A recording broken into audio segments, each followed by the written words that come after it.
Could someone do a thumbs up that you can see the PowerPoint? Okay, great, thank you. Okay, so thanks, James, for the introduction and also for asking me to speak at this. What I thought I would do is, if you like, take a little bit of a step back and think about what are some of the values and principles that lie behind advocating participatory research involving children and young people, and also some of the dilemmas that people talk about in relation to young people being involved in research at different levels. So what I'm going to do is give a sort of bit of background to some of the reasons why people have advocated that children and young people, including disabled children and young people, should be involved in research, and then thinking about, participatory research or participatory action research is a phrase that's used a lot, but actually what do we mean by that, and what are some of the approaches that we might associate with it. So hopefully that's useful to do, and is a bit of a kind of background to some of the more applied examples, which I think are then going to follow through afterwards. So at the start, one of the reasons why people advocate for participatory research involving children is the stronger recognition that I know is shared by several people that I see on the call here, that children should be thought of as having rights. And this is a sort of approach that is more strongly recognised than previously.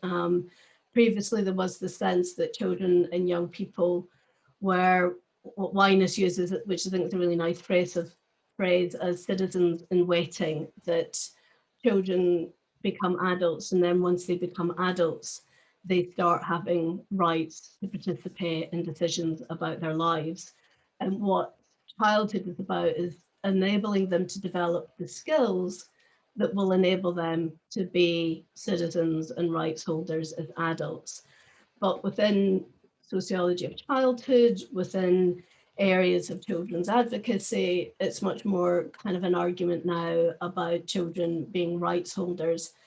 And that doesn't necessarily mean having rights or being citizens in exactly the same way as adults, which we'll come on to a little bit when we think about the participatory approaches, but in recognizing levels of expertise, knowledge, understanding that they have that can be drawn upon in research context. And this is articulated in the UN Conventions on the Rights of the Child, and Article 12 is probably something several of you, most of you are aware of, but that very explicitly indicates that where it is possible for children to have a say, that they should. So the convention states, state parties shall assure to the child who is capable of forming his or her own views the right to express those views freely in all matters affecting the child, the views of the child being given due weight in accordance with the age and maturity of the child.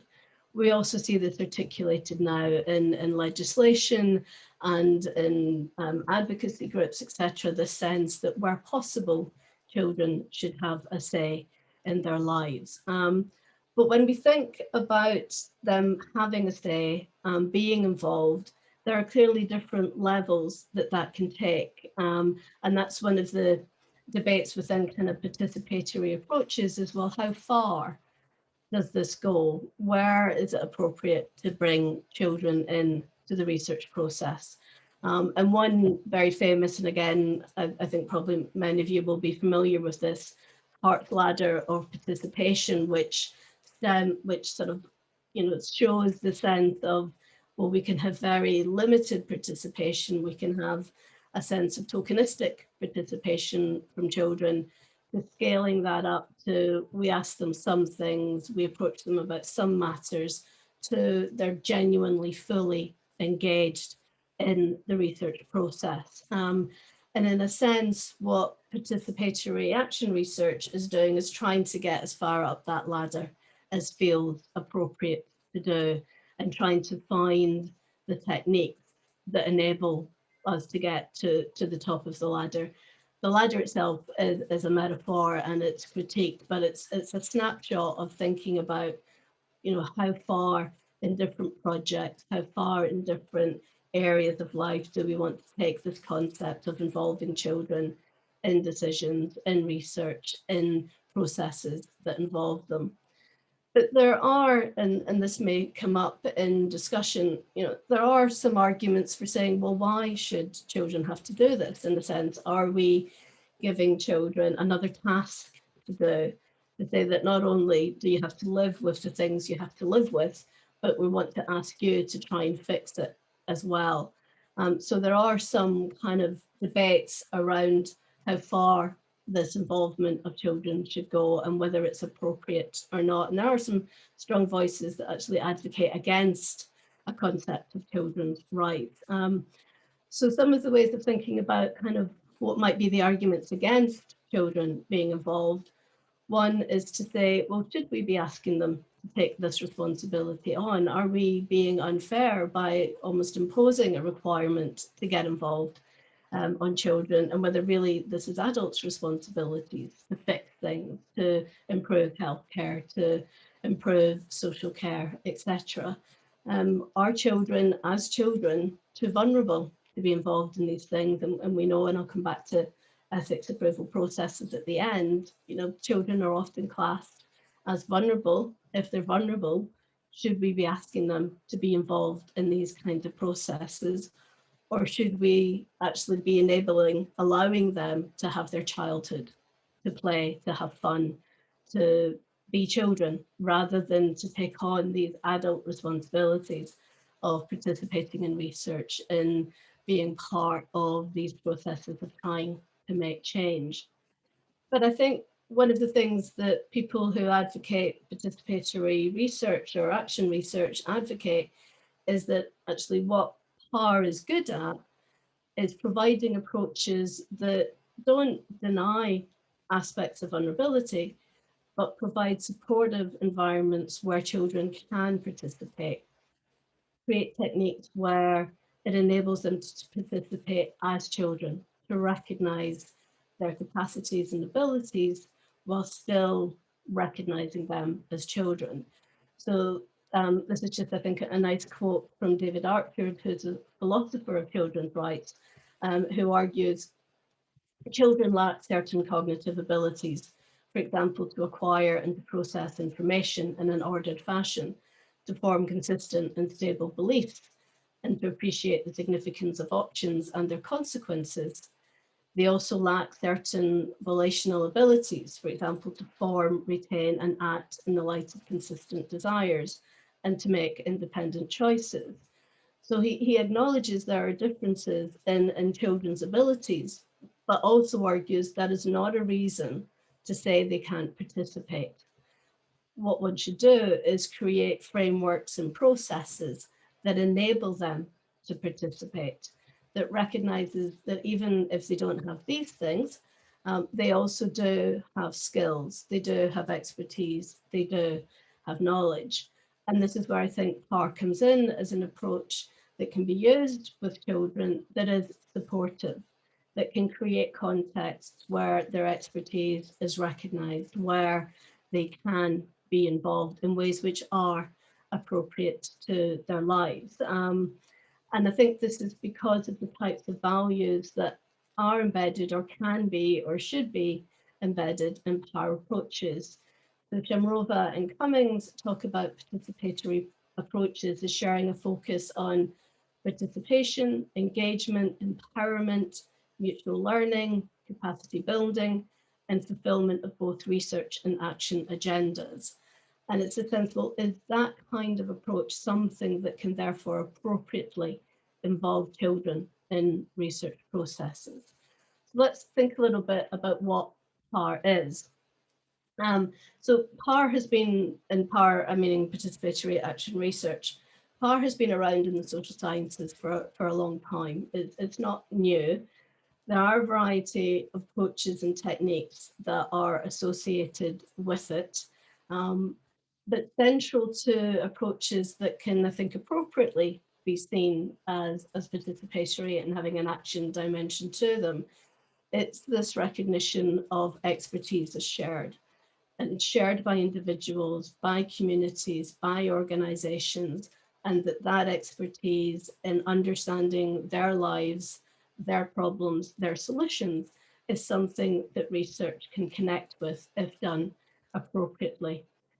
I think one distinction that can be useful to make is, and I see it myself when I'm sometimes reviewing papers that will say that they're participatory because they've used inclusive research design, i.e. that they've used, they've done interviews, they've used qualitative approaches, they've really given the participants a chance to have a voice in the research. PAR is about inclusive research, but it's about more than that. It's about not just how you involve participants in the research you've already decided to do, but they're involved in more stages than that. But therefore, kind of, design onwards, there's a sense that participants are involved. Particularly with action research, a sense that the goal, and I know ARC is heavily embedded in this goal, the aim of implementation of change and evaluation of that change, and that it's changes that are about alleviating inequalities, it's changes that are about improving people's lives. And again, I know that's what's central to ARC. So it is about a set of methodologies, but it's also about a set of values and embedding those values, therefore, in those methodologies. And Rachel Payne, who's a human geographer at Newcastle, who has written a lot about participatory approaches, but also embeds it in her research, talks about it as this ongoing cycle of planning, of action, of reflection, and of evaluation. And it's about embedding them into the research processes that one is involved in. So one version of talking about PAR is to talk about it as community-based. So some people talk about community-based participatory research. And this piece by Kwan and Wash, I think, is really nice for just encapsulating what they define as being the 5 attributes of community-based participatory research. And these are values that I think are particularly useful for involving children in, that it's recognizing participants, children, as members of a community. And within that community, they can have voice. Within that community, they can be supported. That it is something that focuses on bringing, the marginalized, the silenced into research, recognizing vulnerabilities, but recognizing them as social rather than individual. The aim being collaboration and partnership, developing approaches that are flexible and interactive and that can change, and that it's a process that's geared towards social action. Again, Sarah Banks, who's at Durham, who's a very embedded community-based participatory researcher, talks about it as a form of relational ethics that involves people in a way that is supportive but trusting. And the responsibility of the researcher is to create a process that enables that trust to be built, that relationality to be understood.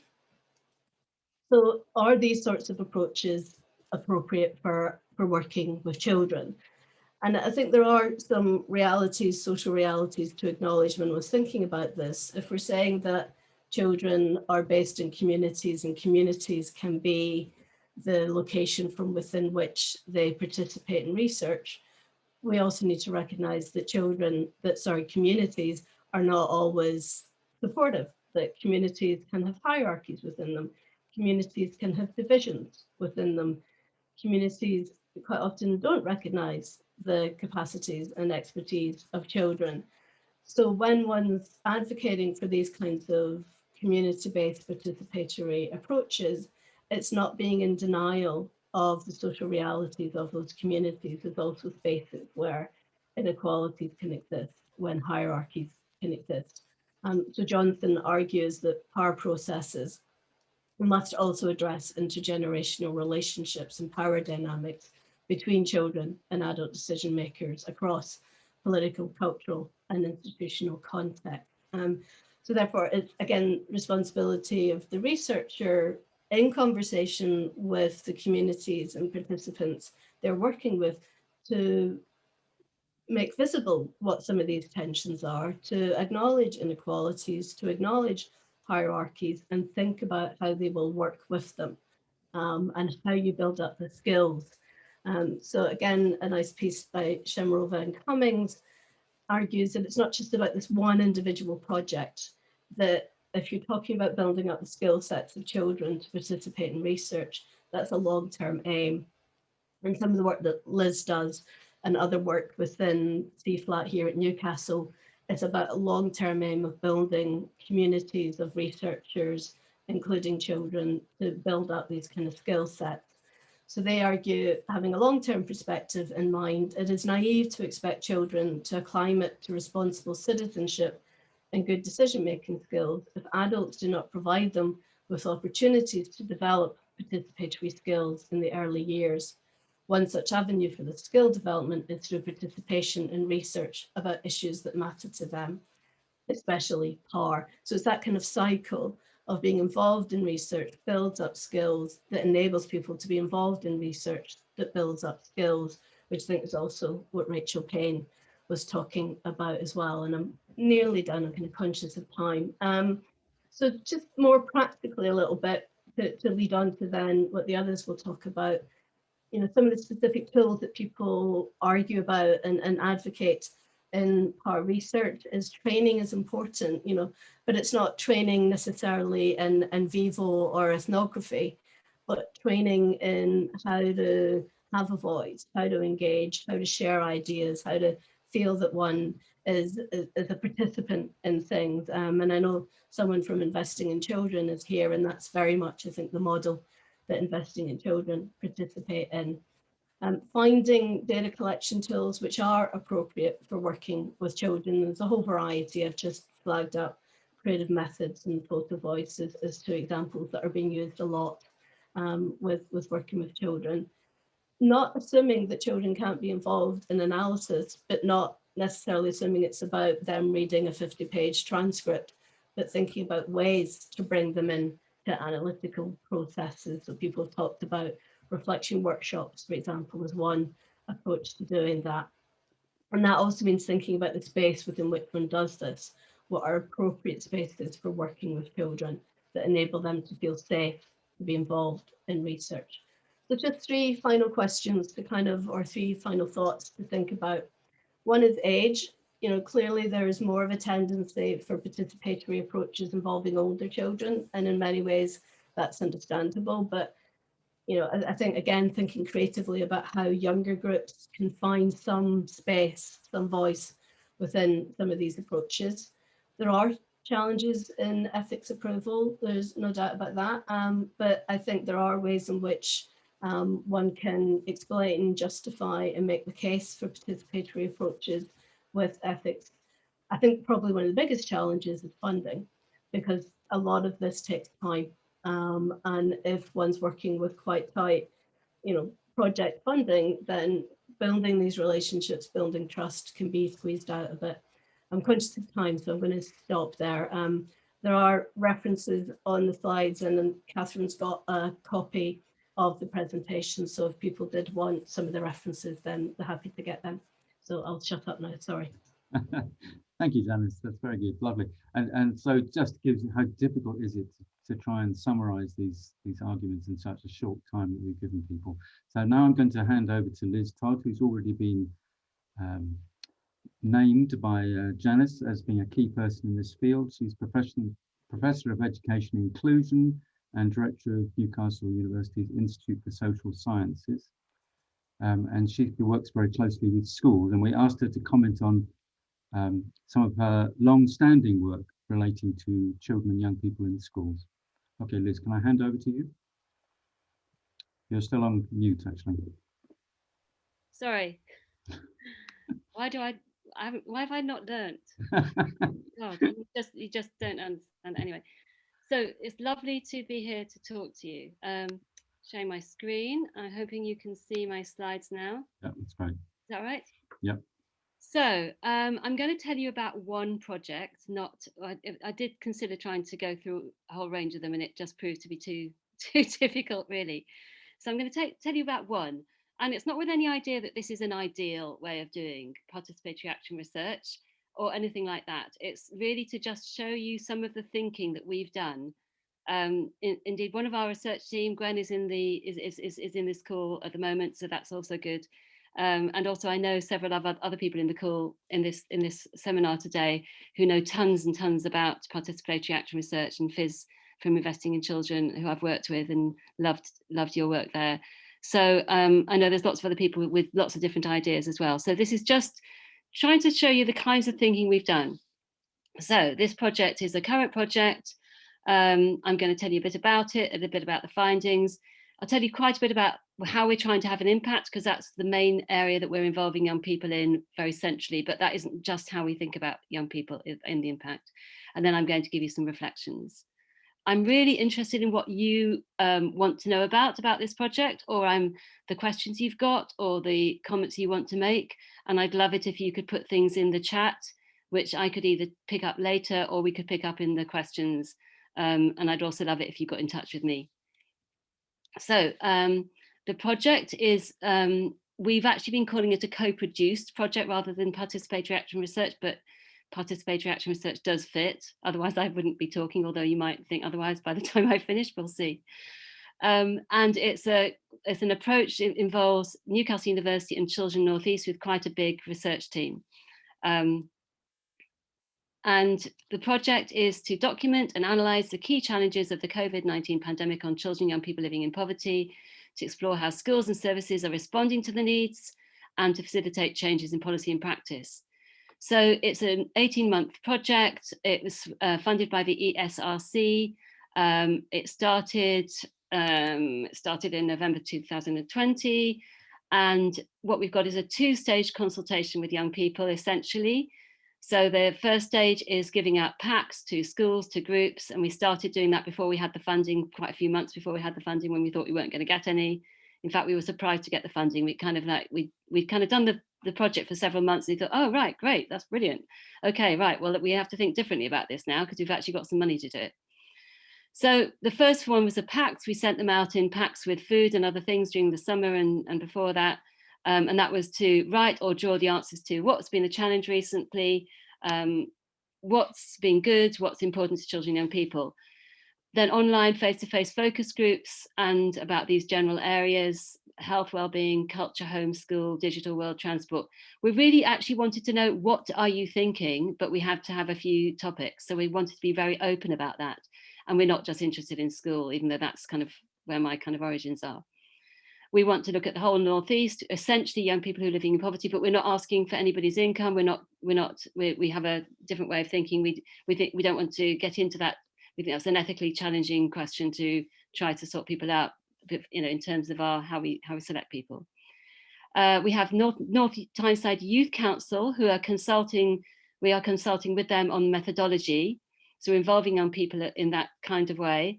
And we are going to be consulting with young people multiple times. Some groups will go back to, some focus groups will go back to several times. And with them, we'll also involve artists so that those young people can co-produce videos and comics on things they want to say. So as you can see, there's different layers and levels at which we are participative, and at which we may or may not, depending on what you think, and it'll be interesting to whether you think we are a participative action research model. But in terms of the kinds of things that Janice was saying, we very much agree with the kind of question that actually you have to think carefully about how you involve children and young people. And it's not a simple thing to do, that children and young people need to be supportive. There needs to be a framework for involvement. And quite early on in my research, a colleague of mine said to some young people, to a young person in the school, well, you've been really, really helpful about, talking to us about Ofsted. Could you come and help us to design a new kind of way of thinking about Ofsted then? And this young person said to them, no, sorry, that's your job. You're paid to do that. I'm not paid to do that. And, realizing, recognizing that, we are the people who've mucked up this society so far, or we've developed a wonderful society so far, however you think. we are doing our best to change it and to develop this. We're the ones who are paid to do that. However, at the same time, it is values-based, as Janice said. We think on our project that we have a duty to centre young people as much as possible. So that's where our values are, that we are centering young people as much as possible in the project. We are spending a lot of time. We still meet every Friday, and we did that from about, I would say, May last year, so over a year ago, but well before we got the funding. And we started meeting to try to tease out what would it mean to put young people at the centre of our methodology. How would we do that? How would we carry out online focus groups that would do that? What kind of skills, what kind of ways of setting up a meeting, and we've had some very, very skilled people to do those conversations. And so that was one of the ways that we've centred young people. And the other ways that we've centred young people is that in our impact, that we go back time and time again to young people to involve them in our processes. And I'm going to spend a bit more time telling you about that. So I'm going to rush through just very, very vaguely telling you about some of our findings, because you can look at our recent reports about that. But what I want to show you is how we've been involving children, young people, and having an impact. Because what this project was about is, and the way that we, I think, were able to obtain the funding, was to say, a lot of people in organisations are going to be making changes to their organisations for children.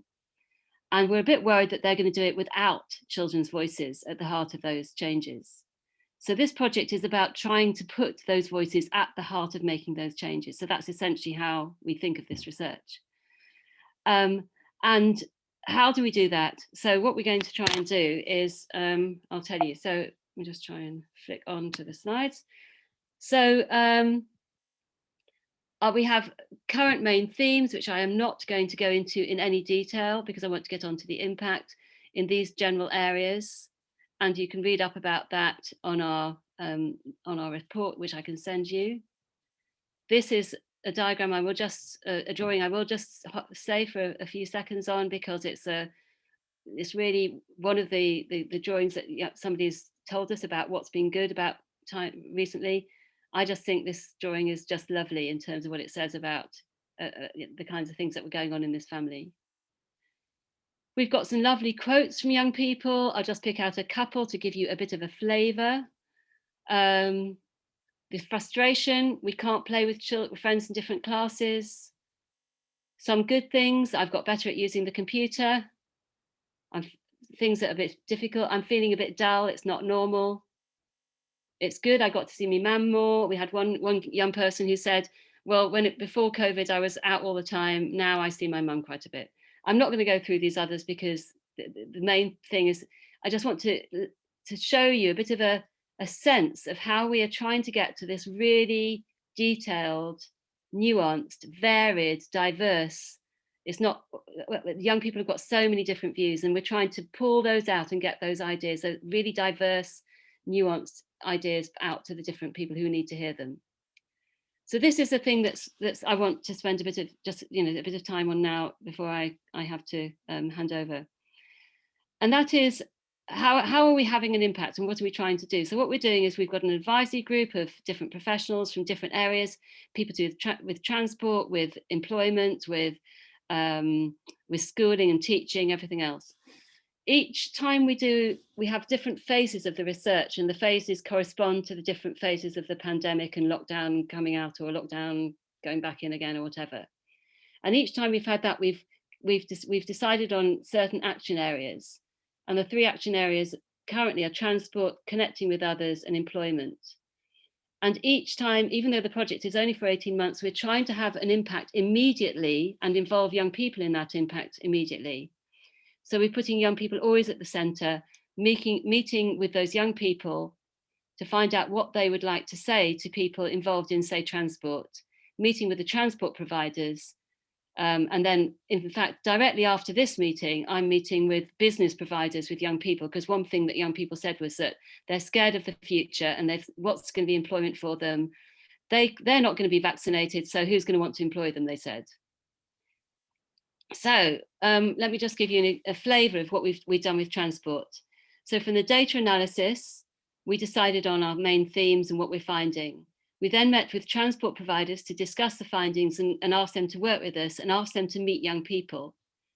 We then met with several groups of young people to find some group of young people that would want to meet with those transport providers. And we sorted out an agenda for the meeting, and we supported those young people to tell us what they wanted to say. And we helped those young people to produce a document for the transport providers. We then had a meeting between the project team, the young people and the transport providers. And as I said, the employment meeting is happening, well, not next, this week, it's in the next hour. We then push for actions to be agreed, follow-up emails, and requests to further involve young people, and so on. And the other thing is, what you do need for this kind of research is a really healthy dose of being able to take risks.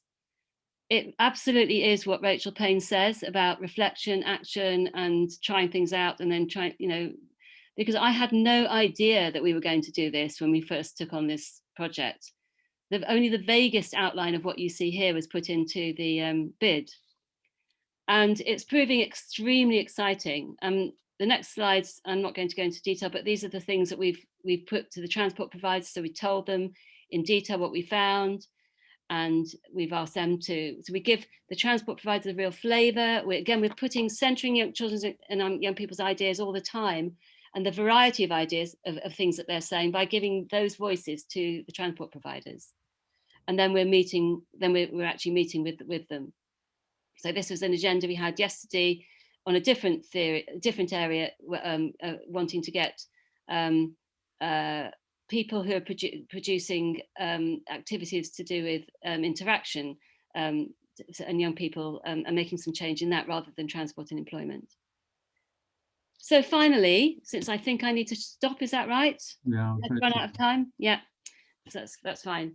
So finally, just to sum up, how am I thinking about co-production? How am I thinking about participative active research? Well, it's considerations about the third point here, keeping children at the centre, deep listening, recognising the diversity of the voices that we are hearing, and that we do our very best to try to use our skills to co-design a method that will really get that detailed, rich lived experience out to the different providers. But then we actually keep coming back to children themselves and putting those children in, engaging with them and supporting them to be at the centre of our work, particularly about our impact. But participative action research, we don't just define that as working with children. We call that as how we work with the organisations we're working with. So it's very much how Newcastle University is working with Children North East. And that involves all kinds of things. For example, it's essential that adequate funding is found for both our organisations, because there's too often we've worked with charities and expected charities to give their time free, and for universities to have their time paid for, and that can't happen. So the participative action research is on lots of different levels. It's on an organisational level as well.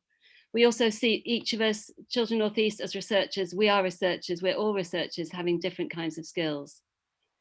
We also have a willingness of service providers and youth organisations to work with us in both data collection and impact. And then the final thing is that we're building on strong relationships forged over time, building on trust, openness and respect, and willingness to take risks. Thank you very much. Okay, thank you, Liz. That was great. Really nice to have good examples of how we do this. I was really struck by the time element in your last point, your last slide.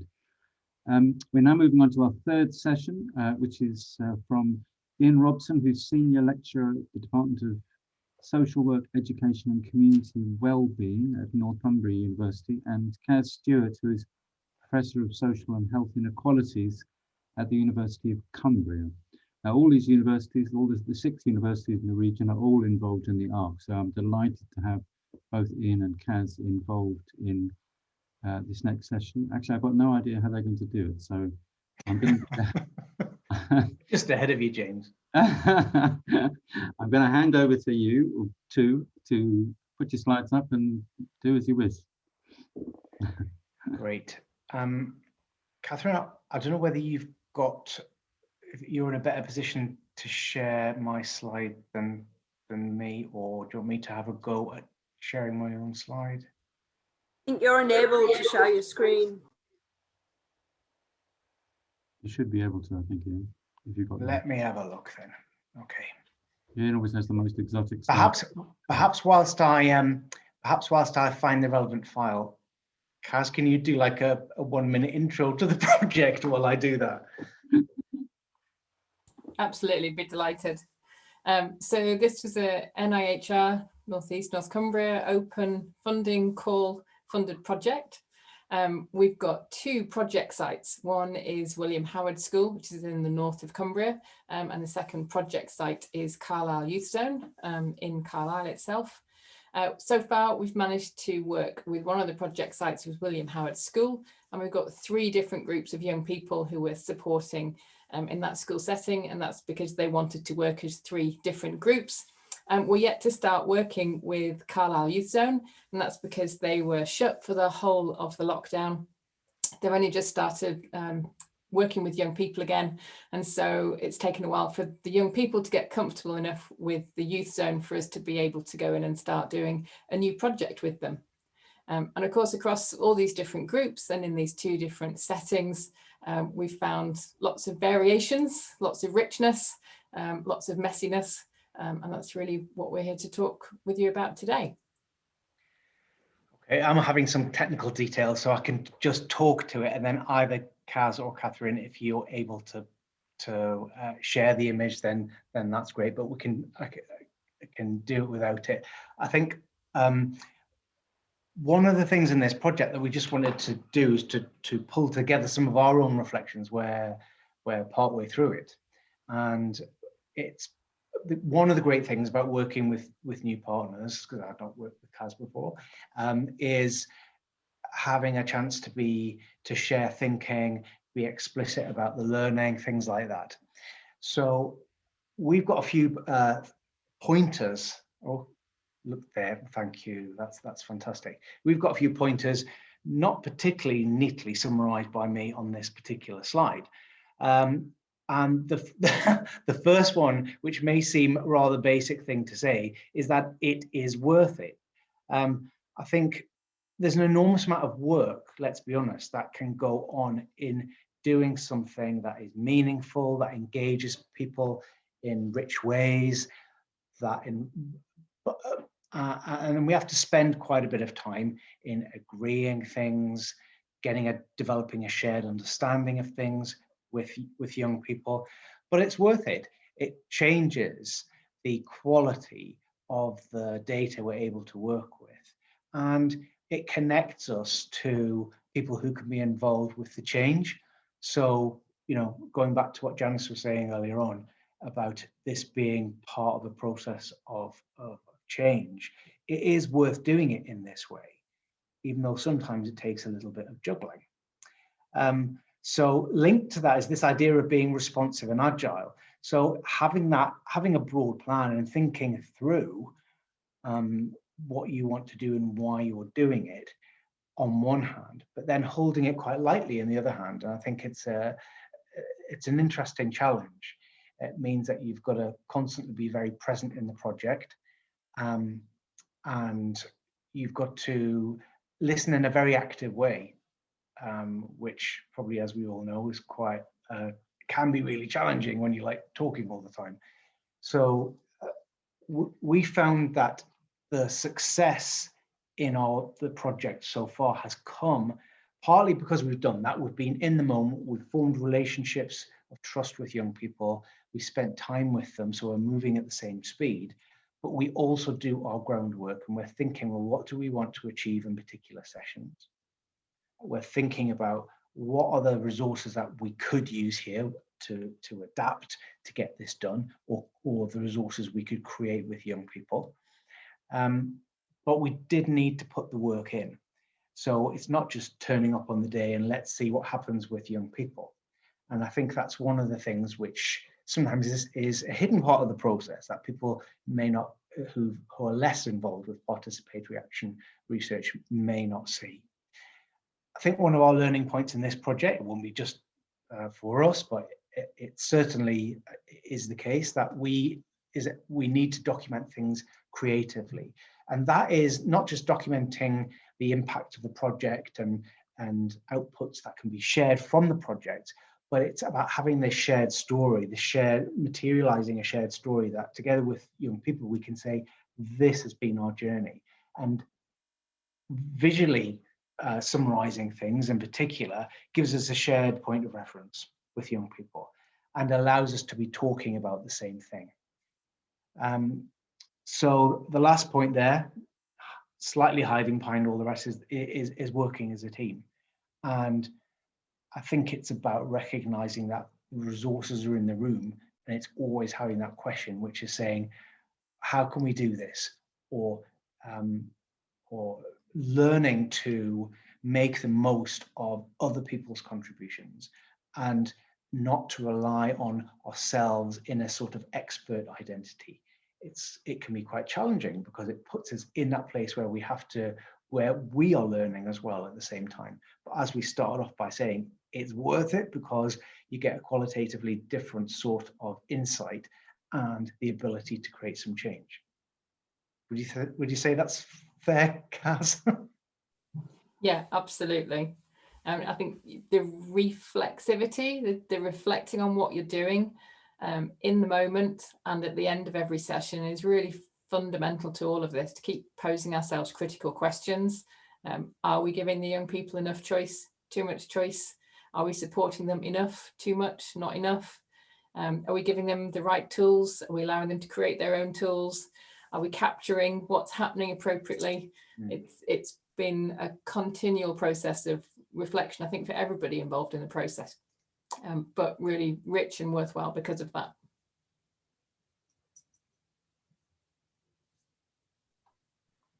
So I think we probably would keep it fairly short and sweet, unless there are particular things that people would like to ask us. But obviously, this is a work in process. We've done the work, as Kaz mentioned, with the young people in school setting, and we've got a week of exciting and intensive work with Carlisle Youth Zone coming up next month. Thanks, Ian and Kat. It's great. It's really interesting to see things in process, and we're really looking forward to finding out what happens after all your reflections. So I'm going to hand over to Judith now. Would you like to just pull things together? Yeah. So we've got a few minutes for questions. We always knew this was going to be a bit of a challenge because we were really keen to get as many people talking and introducing this whole concept. I know some people are very familiar with participatory action research, but others aren't. And the whole point of this session was really to start that discussion, start the introduction bit, hear from some ongoing projects. So if anyone has any questions, now is your opportunity, either directly to our speakers or to others. Ask them now. We've got a few in the chat. So I think what I'll do is I'll ask one of those, maybe while people are thinking. Liz, one's come in around how you measure impact, such as on the local transport agenda. I don't know if you can say anything about, so you've talked a lot about impact and the importance of impact. This is about how you measure it. Yes. Yeah, hold on, I'm just going to switch my heater off because it's, I don't know if you can hear me. Right, yeah, so how do you measure impact? Well, it depends on what the person means by, can the person just speak and tell me what they mean by impact? Hi, Liz, that was myself. I just wondered if you are capturing some type of measurement around the impact of work that you're having on the transport agenda. In any form, there's no specific. Just wanting to gauge kind of how you're thinking about that in your current project. Yeah, thank you. No, I think it's a really good question and really very, very valid because we want to have an impact. So we basically engaged the managing directors of a couple of companies and high-level professionals of others. So Ariva, Nexus, Go Northeast, etc. We found that young people don't want to speak to the youth participation person in that company. They want to speak to the boss, and that's brilliant. So that's what we're telling them, and that's who we try to get. And we know that their main worries were things like they felt unsafe, they felt other people weren't wearing masks. That it was the one area that their young people were really, really unified on in terms of it being negative. We know that transport providers, so the main transport provider policy at the moment is, they just want people back on the buses. It's a very simple policy. So we reckon we have a kind of similarities of interests here. that these young people want to feel safe on buses and they want to go on buses because actually the buses has meant their freedom and their enjoyment and their having, kind of their own lives, and the transport people are desperate to have any of us on the buses. So when we've met, it's just been an amazing meeting of minds. It wasn't a defensive conversation in any way at all. It was, the providers were saying, yeah, well, that's really interesting. But you think, oh, that's going to be really helpful to us, or we could use this in our leaflets, or and then the young people, not stupid. They also then said, so what about fares then? Could we have a better fare level? So they went further than the COVID question, and it was like, how can we make transport actually affordable to us? And then they've said, the transport people said, yeah, but we have got a better fare structure. Do you not know about it? And then the young people say, no, we don't. So then the transport people said, well, we need a leaflet. And then we've gone back to them and said, how about involving our young people in designing your leaflet for you and with you and all the rest of it? So we're pushing all the time for the young people to be involved if that's what they want, and supporting them to be involved. And we're pushing all the time for the transport policy to actually be achieved. Thank you very much, Liz. So we've got a question for Janice. I don't know if Marilyn is still on the call and whether you want to just ask it. If not, obviously I'm happy to ask it. I'll just wait and see if Marilyn. No, okay. So the question. I am, but I'm sorry. Oh, sorry, I am, but I've got a little bit of background noise. Yeah, so we're trying to recruit young people with disabilities aged 12 to 25 at the moment, and they're non-ambulant young people, for an online co-design of an intervention, and we're really struggling. We've tried kind of social media and advertising through charities and healthcare workers and schools, and we kind of, it's not clear what the barriers are. We don't know if it's confidence. We think the message reached quite a long way, but we don't necessarily got the engagement. So it's just if there's any comment about that or hints and tips. Yeah, I'm happy to respond. I mean, obtaining, don't like that word, but having research participants is always a challenge, because you're asking people to do something above what they're already doing in their lives. I mean, one of the things that we do is, and this is one of the things that's more difficult at the moment, is seeking to, not just advertising through organizations, but going and speaking to young people in their spaces. And also making sure that this is, so part of it is, well, is this something that's worth their time?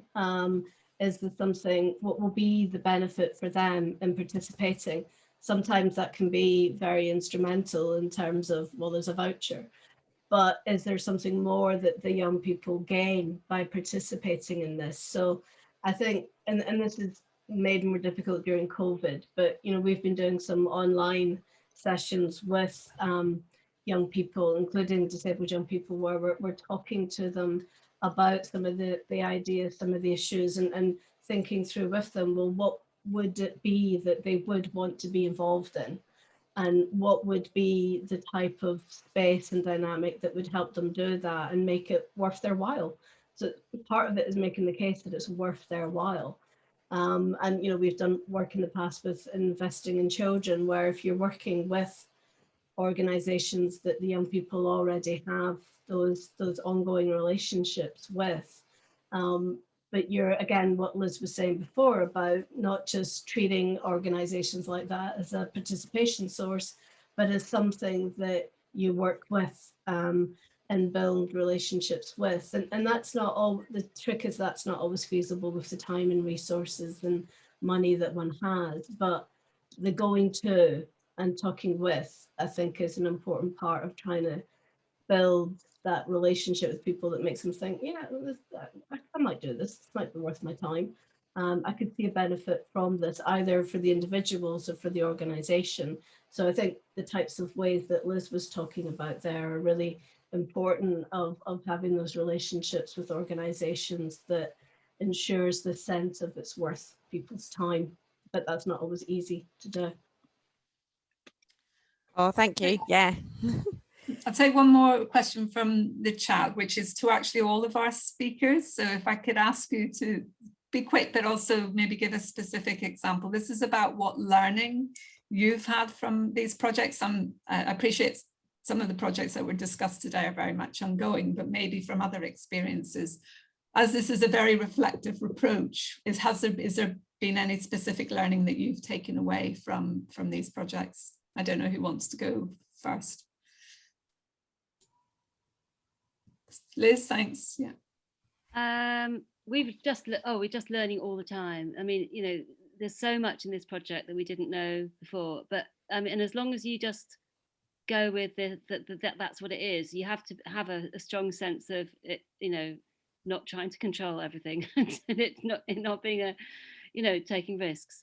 But that's been the joy, because we're working with people like Gwen, who's on this call, and other people in Children North East, and people in the university who I've worked with a long time, Lydia and Lucy. And we've just had to do an awful lot of talking.